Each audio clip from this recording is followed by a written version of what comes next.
Hey, we're working on this Les Paul Classic today, and we're going to throw a new set of strings on it from Mailbox Musician. These are going to be their premium nickel alloy, 10 to 46, pretty standard size. All right, so the first thing we got to do, obviously, is take the strings off. I like to string a guitar one string at a time so that I'm not stressing out the neck. There's a whole lot of tension on the neck, and if we take all the strings off and then put all new strings on, that means a lot of flexing going on that we really don't need to put the guitar through. A couple times a year you probably want to take the strings off, clean the fretboard, things like that, but we don't have to do it every time we string it. So, get the old string off first. On a Les Paul, since the strings go through the stop bar here, it's going to work easiest if you cut the string to take it off. That way I'm not trying to get this crazy curly-cued thing back through here. I still like to loosen the strings though before I cut them, because otherwise I'm just stressing out the neck again, and it doesn't need any more stress than what it already has.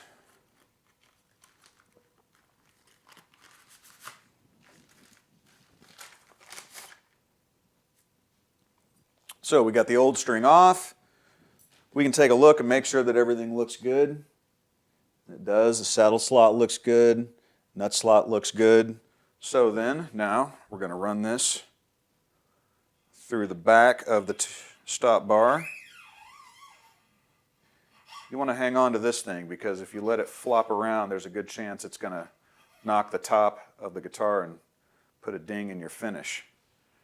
All right, so then we're going to take the post here, or the capstan as some call it. We're going to set it at about the hole in anyway, at about a 45-degree angle, going up towards the middle. That way I can come in from behind, through the hole,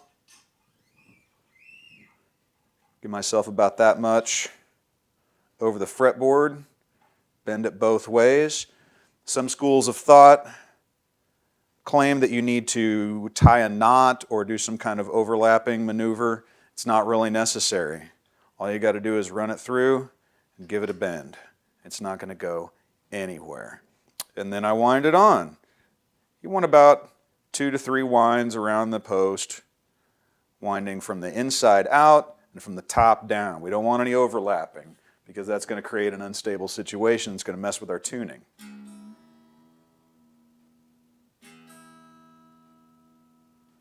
Now it's in tune.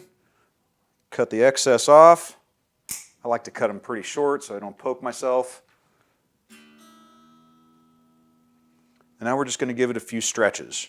Kind of grab the string and just stretch it gently along its length.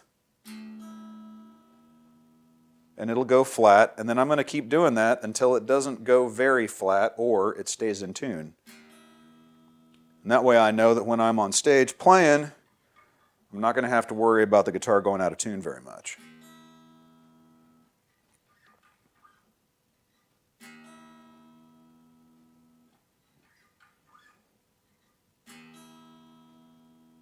And that ought to be good. So let's move on to the next one. Loosen, cut, and remove the old string.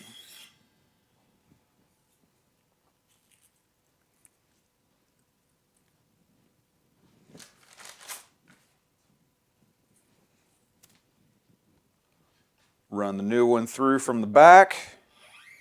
Keep a hold of it so you don't smack your guitar with the ball.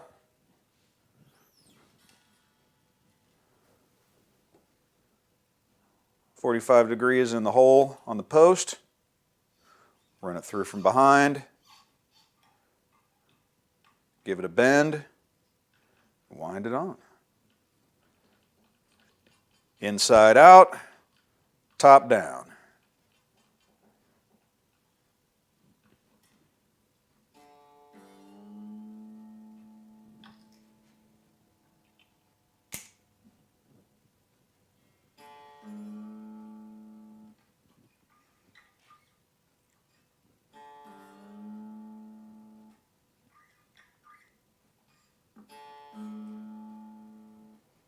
All right, on to the next one. Now, especially on a Gibson, the D string and the G string, you have to watch out for in terms of tuning, because once they hit the nut, they take the most dramatic turn to get to their respective tuners. So we want to make sure that slot in the nut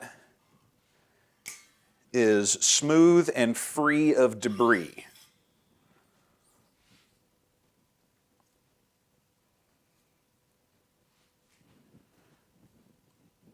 We're not worried about the height of the slot because we're going to assume that it's already set up, ready to go. So if there's anything going on, if it's dirty in there, or if you hear any creaking when you're tuning, what you can do is you can take some 1000 grit sandpaper from the auto parts store, give it a fold, and just gently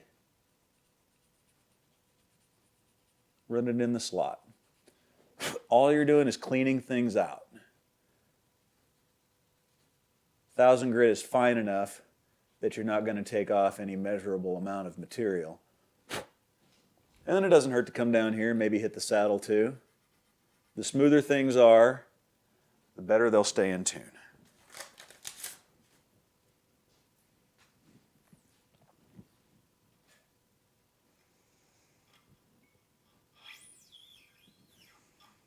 Now, if you're like me and string a lot of guitars, I would recommend getting a drill attachment because they make life much easier and this whole process goes much quicker.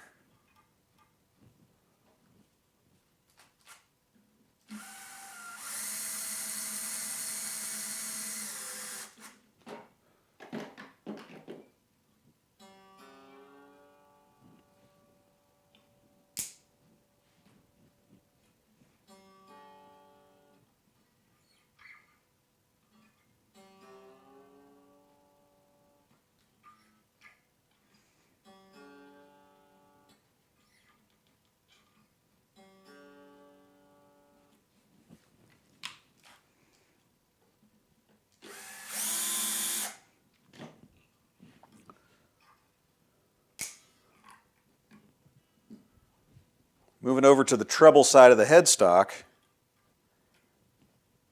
the whole process stays the same, except now, of course, it's reversed because we're on the other side of the headstock.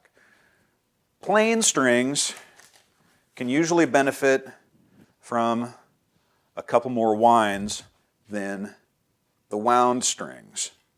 Plain strings being the ones that are just a piece of wire instead of wire wrapped around a core. They're more slippery than the wound strings, so having a couple more winds on there on the post will help with stability. Give it a bend, wind it on.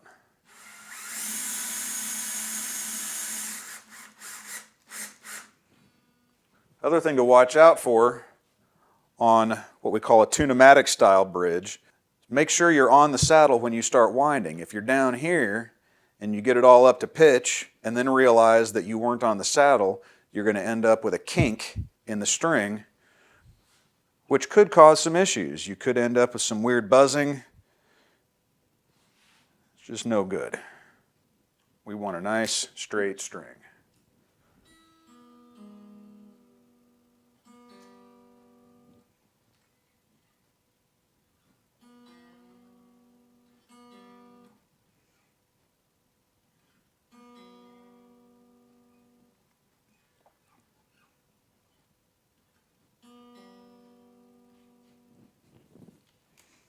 Again, even on the plain strings, no reason to tie any knots at the post. You do it this way, your strings won't slip, and they'll be easy to take off the next time you want to put a new set on.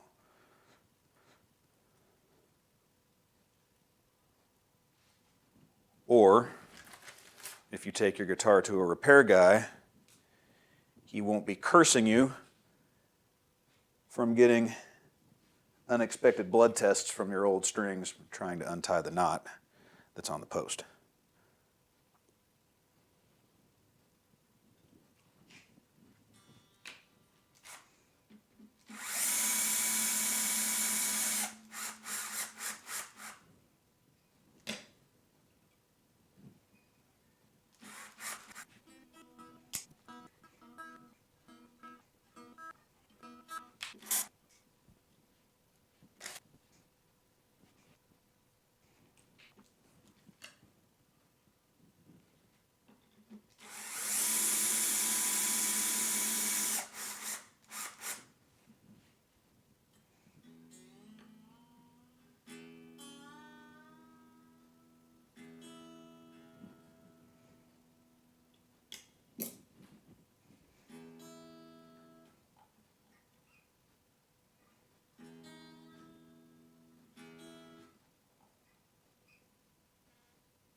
So there you go, new strings on this Les Paul Classic. This isn't the only right way to change your strings, but it's a pretty quick and easy way. I've been doing it for 25 years and it's never done me wrong.